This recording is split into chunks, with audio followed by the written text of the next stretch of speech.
இன்றைக்கி நம்ம ட்ரெடிஷ்னலான ஒரு பிரேக்ஃபாஸ்ட் பார்க்க போகிறோம்.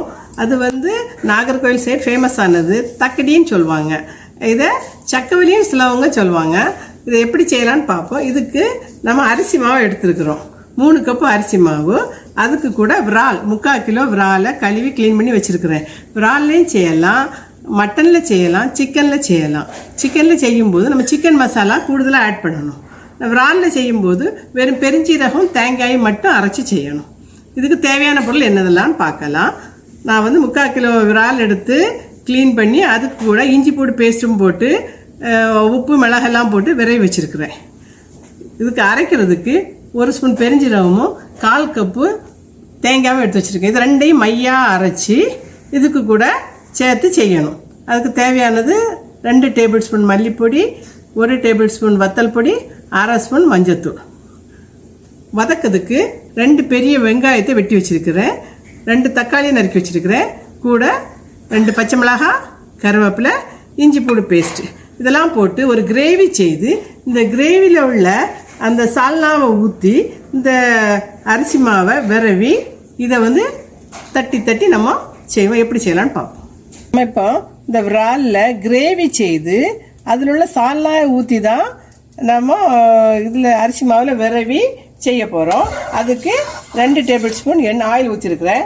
ஆயில் சூடானதும் நம்ம எடுத்து வச்சுருக்கிற 2 table spoon ginger garlic paste.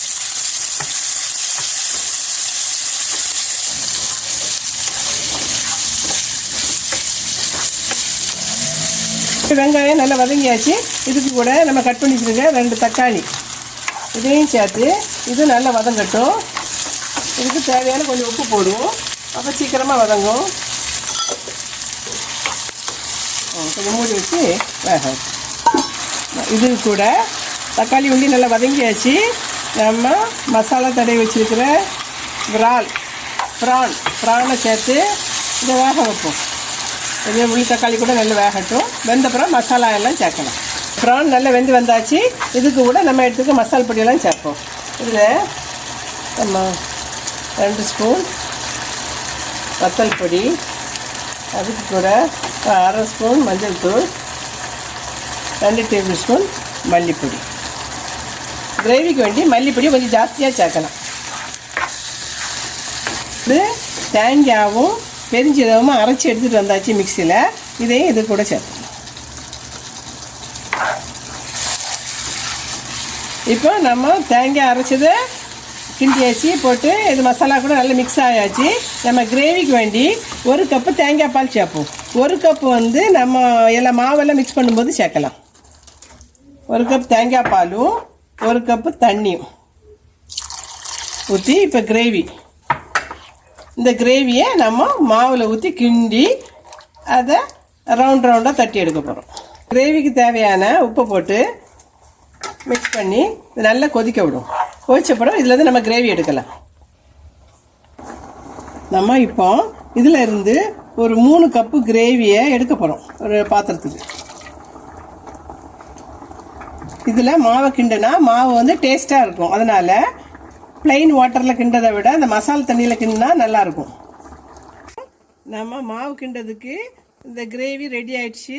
அதில் நம்ம எடுத்து வச்சுருக்கிற ரைஸ் ஃப்ளோர், அதாவது 3 கப்பு புட்டு மாவும் எடுக்கலாம், இடியப்ப மாவும் எடுக்கலாம். எது வசதியோ அதை எடுத்துக்கலாம். நான் 2ஐயும் மிக்ஸ் பண்ணி எடுத்துருக்கேன். பாதி புட்டு மாவும் பாதி இடியப்ப மாவுமா சேர்த்து எடுத்துருக்கிறேன்.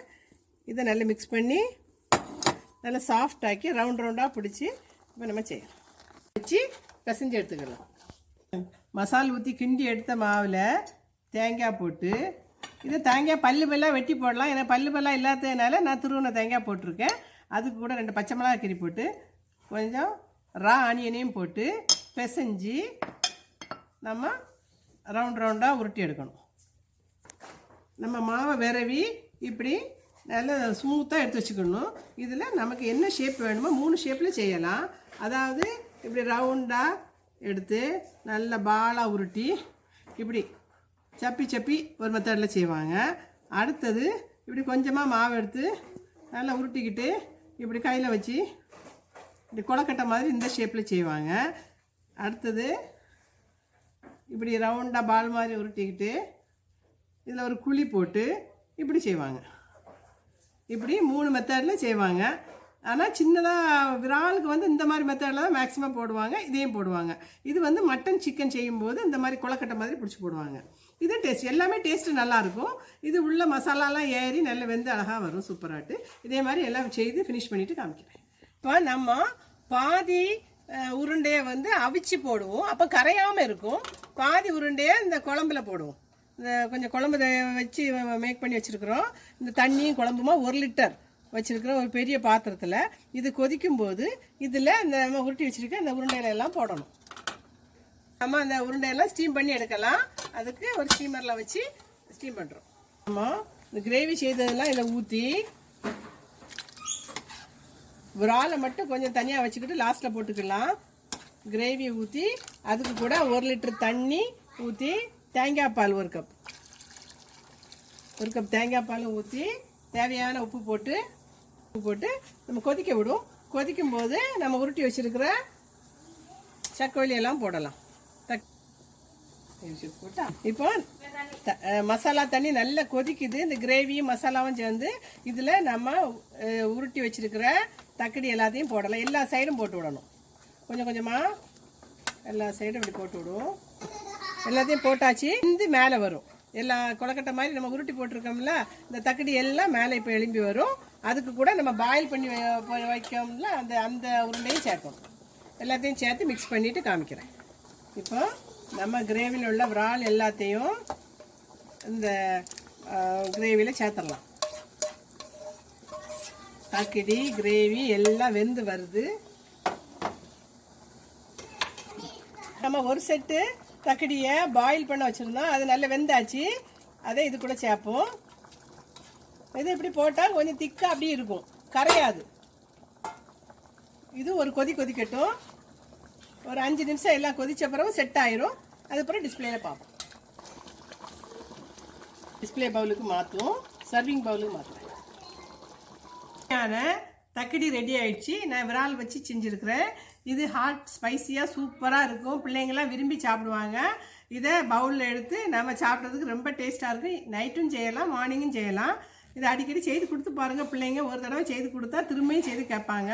இதே மாதிரி மட்டன் சிக்கன் எல்லாம் செய்யலாம். செய்து பார்த்து லைக் பண்ணுங்கள், சப்ஸ்கிரைப் பண்ணுங்கள். தேங்க்யூ.